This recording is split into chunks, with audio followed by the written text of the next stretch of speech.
김영훈의 두뇌 교육을 시작하겠습니다. 오늘의 주제는 잘하는 것과 좋아하는 것입니다. 저는 가끔 가야금 연주를 듣습니다. 특히 가야금 영재인 피양의 가야금 소리는 열정적이어서 음악에 집중하게 만듭니다.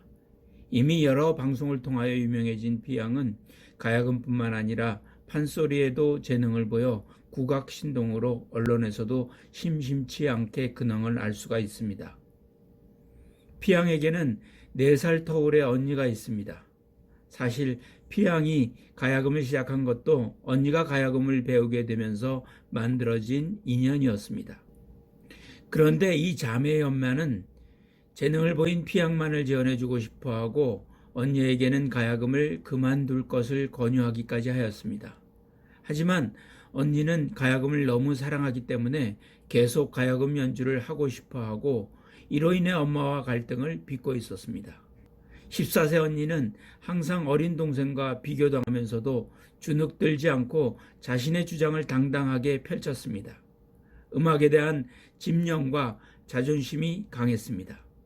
매일 가야금 연습으로 아침을 시작하고 가야금 입문 3년 만에 여러 대회에서 대상, 최우수상 등을 수상했을 정도로 실력도 뛰어났습니다.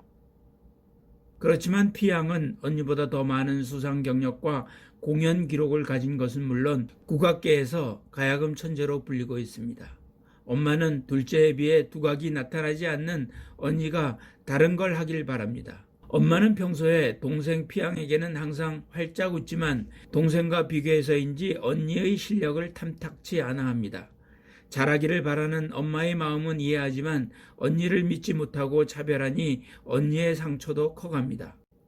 나중에 이 자매는 방송국의 도움으로 가야금 명인 황병기 선생님을 찾아가서 조언을 듣습니다.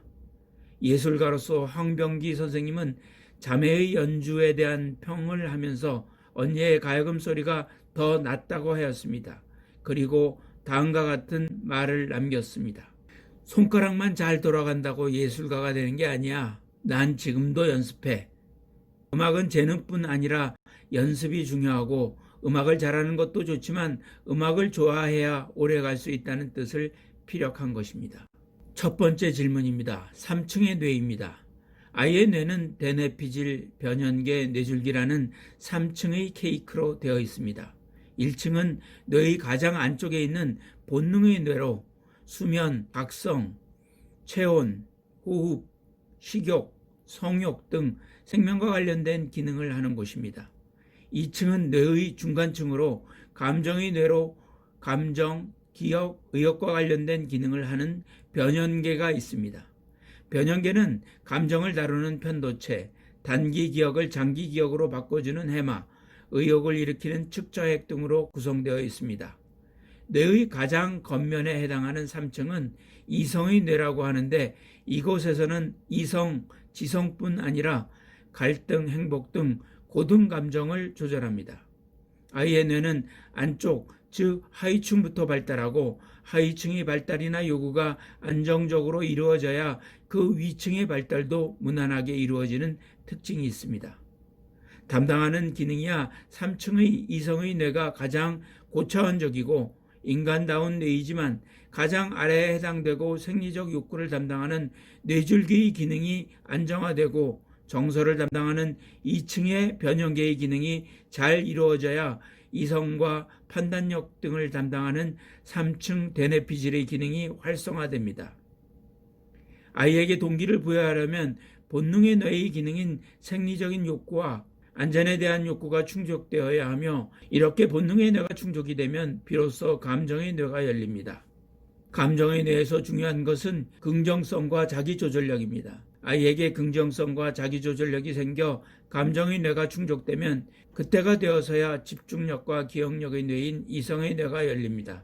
피양의 언니도 자신이나 주위 사람이 아이의 성공을 믿어주고 아이를 긍정적으로 바라보아야 자신의 재능을 발휘할 수 있는 동기를 얻고 그리고 꾸준히 연습하여 성공할 수 있는 것입니다. 두 번째 질문입니다. 본능의 뇌입니다. 가장 원시적인 수준인 뇌줄기는 단순한 생명을 유지하는 기능을 합니다. 호흡 중추, 심장 박동 중추, 체온 조절 중추, 수면 중추 등이 포함됩니다. 이는 의지의 지배를 받지 않고 자율적으로 끊임없이 기능을 수행합니다. 그리고 뇌에서 깊숙이 있어 가장 잘 보호받고 있습니다. 생명 보존이 최우선인 것입니다. 위협적인 환경에서는 생명을 지키기 위하여 총력을 기울입니다. 따라서 본능의 뇌를 만족시키려면 생리적인 욕구와 안전의 욕구를 충족시켜야 합니다. 아이가 공부를 하다가 화장실에 가고 싶다거나 방이 덥다거나 배가 고프다거나 목이 마르다고 방을 나오는 것은 생리적인 욕구의 중요성을 말해주는 것입니다.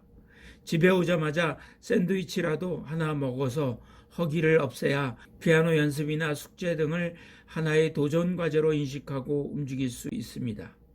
영재들의 경우 에너지 레벨이 높아서 더 자주 간식을 찾기도 합니다. 아이는 신체적으로든 정신적으로든 자신이 안전하지 못하다고 느끼면 안전을 확보하고 방어할 수 있는 위치를 차지하는 것이 우선이 됩니다. 자신이 공격당할 수 있고 위험에 노출되어 있으며 혼자라고 느낄 때 수학 문제에 집중한다는 것은 몹시 어려운 일입니다. 또한 그림책을 잘 읽어주는 낯선 동화 구연가보다 서투르기는 하지만 사랑하는 엄마가 읽어주는 그림책이 아이의 머리에 쏙쏙 들어가는 것도 안전의 욕구가 중요하기 때문입니다. 아이들은 번번이 두려움을 느낍니다. 특히 영재 아이들은 감수성이 예민해서 쉽게 내적 혹은 외적 위험을 지각하기 때문에 다양하고 강력한 두려움을 나타내기도 합니다. 피양 언니의 경우 엄마나 집이 홈이 되어야 하는데 자신의 역량을 믿어주지 않고 자신이 사랑하는 가야금을 못하게 하였기 때문에 안전의 욕구가 충족되지 않아 갈등을 겪었던 것입니다. 세 번째 질문입니다. 감정의 뇌입니다. 이 층은 감정의 뇌라 불리는데 변형계가 있는 층으로 감정을 다루는 편도체, 단기 기억을 장기 기억으로 바꿔주는 해마, 의욕을 일으키는 측자핵으로 구성되어 있습니다. 진화론적으로 변형계는 오래된 구조로서 포유류부터 존재합니다. 변형계는 먹는 즐거움, 경쟁에서 싸워 이기는 것, 사랑 등을 통하여 쾌감을 줍니다. 반대로 그것들을 방해받으면 분노, 우울, 공포 등 불쾌감이 나타납니다. 변형계는 적군과 아군을 구분하여 긍정적인 정보는 이성의 뇌로 대부분 보내지만 부정적인 정보는 이성의 뇌에 거의 보내지 않습니다. 문지기 역할을 하는 것입니다. 아이가 엄마가 아군이 아니라 적군으로 생각한다면 엄마의 말을 가능하면 듣지 말아야 할 가만 이설에 불과한 것입니다. 따라서 아이가 엄마를 아군으로 생각하도록 아이와 긍정적인 관계를 가지는 것이 필요합니다. 또한 아이가 흥분해 있거나 감정에 휘둘리면 이성의 뇌가 기능을 하지 못합니다. 아이가 흥분해 있을 때는 잔소리를 하기보다는 스킨십이나 유머를 통하여 아이의 감정을 가라앉혀야 이성의 뇌가 열립니다. 3세부터는 자기 스스로 감정을 조절할 수 있는 자기 조절력을 키워줄 필요가 있습니다. 유아원에서 하는 1-3-10 법칙이 대표적입니다. 아이가 흥분해 있거나 격앙되어 있을 때 잠깐이라고 말해 관심을 돌리고 3번의 복식 호흡을 시켜 감정을 누그러뜨리고 숫자를 셀 줄 아는 아이는 10까지 세기를 하면서 정서의 뇌를 안정화시키고 이성의 뇌를 활성화시킬 수 있습니다. 따라서 정서의 뇌를 만족시키려면 긍정성과 감정 조절이 중요합니다. 네 번째 질문입니다. 이성의 뇌입니다. 가장 위층은 이성의 뇌라고 불리는데 뇌의 가장 상층부에 위치하는 대뇌피질로 이성, 지성뿐만 아니라 문제 해결력, 실행력, 창의력을 담당하고 갈등, 행복 등 고등 감정을 조절합니다. 그중 가장 최근에 발달한 구조는 전두엽입니다. 인간은 어떤 동물과도 비교할 수 없을 만큼 전두엽이 가장 잘 발달하여 생각하는 동물, 사회적 동물이 되었습니다. 이성의 뇌는 본능의 뇌와 정서의 뇌가 만족스러울 때 비로소 활발하게 기능을 합니다. 이성의 뇌인 대뇌피질은 위치에 따라 전두엽, 축두엽, 두정엽, 후두엽으로 나뉩니다. 후두엽은 주로 시각을 인지하는 곳이고 축두엽은 청각과 언어적 자극을 모으고 처리하는 곳입니다. 두정엽은 축두엽과 함께 눈, 코, 입, 귀 등에서 오는 여러 자극을 모으는 역할을 하는데 특히 공간지각과 관련이 있으며 수학과 과학을 담당하는 뇌이기도 합니다. 이렇게 모아진 자극을 전두엽에서 받아 분석하고 판단하며 문제 해결을 합니다.